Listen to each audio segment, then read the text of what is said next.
Namimilipit naman sa sakit ng tiyan si Iris kaya isinugod siya nito sa ospital.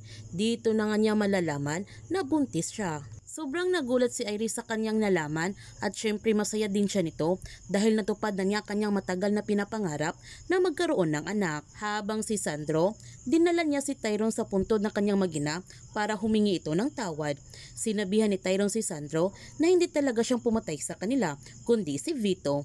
Pero hindi pa rin naniniwala si Sandro sa sinabi ni Tyrone. Ang sabi ni Tyrone, sumama na siya sa kanya. Pananagutan na niya ang lahat.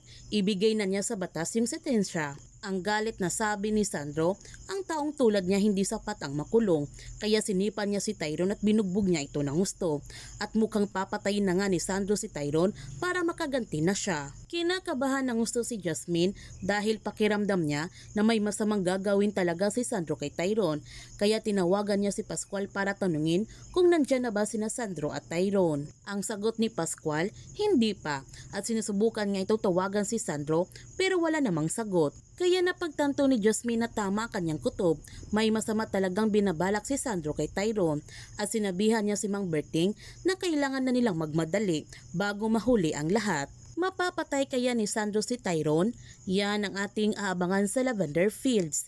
Kung bago ka pa channel ko, don't forget to like, subscribe, and click notification bell para palagi kang updated sa mga videos in-upload ko. Thank you for watching and God bless to everyone.